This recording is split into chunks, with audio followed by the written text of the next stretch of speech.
तो corona virus शरीर पर बहुत बुरा प्रभाव डालता है। जिसका इम्यून सिस्टम मजबूत होता है वो आसानी से इस वायरस से जंग जीत सकता है, लेकिन जिसकी इम्यूनिटी कमजोर होगी उसकी जान भी जा सकती है।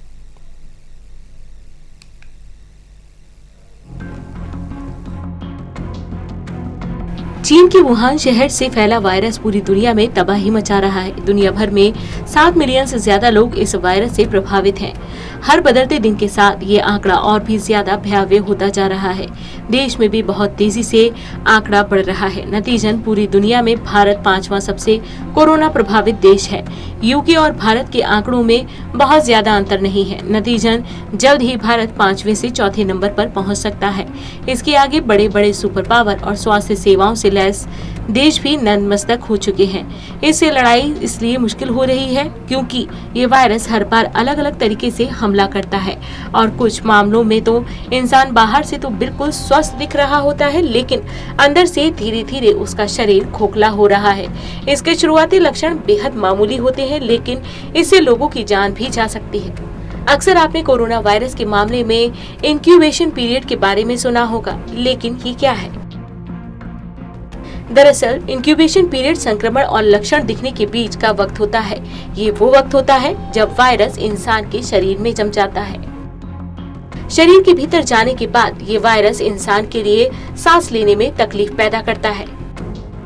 इसका पहला हमला आपके गले के आसपास की कोशिकाओं पर होता है। इसके बाद ये वायरस सांस की नली और फेफड़ों पर हमला करता है। यहाँ एक तरह की कोरोना वायरस फैक्ट्रियां बनाता है, यानी यहाँ अपनी संख्या बढ़ाता है। वायरस का इंक्यूबेशन पीरियड भी लोगों में अलग अलग हो सकता है। औसतन ये 5 दिन का होता है।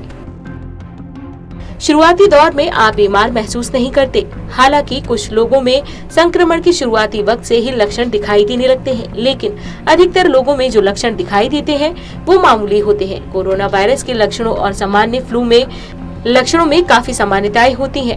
एक्सपर्ट्स बताते हैं कि संक्रमित लोगों में से 10 में से 8 में ये लक्षण बेहद मामूली होते हैं और ये लक्षण बुखार और खांसी होते हैं।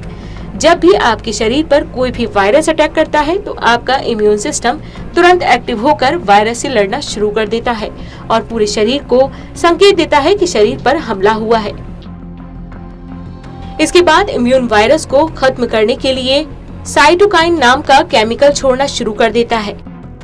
शरीर की रोग प्रतिरोधक शक्ति पूरे जोर से हमले का जवाब देने में जुट जाती है और इस कारण आपको बदन दर्द और बुखार भी हो सकता है।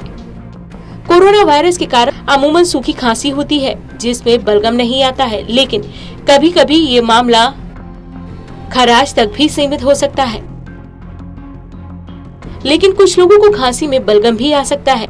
ऐसे मामलों में बलगम में फेफड़ों की वो मृत कोशिकाएं भी होती हैं जो वायरस के कारण नष्ट हो जाती हैं। इंसान के फेफड़े शरीर में वो जगह है जहां से ऑक्सीजन शरीर में पहुंचना शुरू होता है, जबकि कार्बन डाइऑक्साइड शरीर के बाहर निकलता है। लेकिन कोरोना के बनाए छोटे छोटे एयर सैक में पानी जमने लगता है और इस कारण आपको सांस लेने में तकलीफ होती है और आप लंबी सांस नहीं ले पाते हैं। ऐसे स्टेज में मरीज को वेंटिलेटर की जरूरत पड़ती है। एक्सपर्ट्स का कहना है कि 6% लोग इस वायरस के कारण बेहद गंभीर रूप से बीमार हो सकते हैं। तो ये छोटा सा दिखने वाला वायरस सिर्फ दिखने में छोटा लगता है, लेकिन इसका असर शरीर पर बहुत बुरा पड़ता है। यहाँ तक कि इंसान की मौत भी हो सकती है। साफ है कि कोरोना वायरस से लड़ने में हमारा इम्यून सिस्टम अहम रोल निभाता है, लेकिन जिस व्यक्ति का शरीर कमजोर होने लगता है तो संकेत साफ दिखने लगते हैं। ऐसे लक्षणों को नजरअंदाज ना करें और तुरंत डॉक्टर से सलाह लें। Special desk, total news.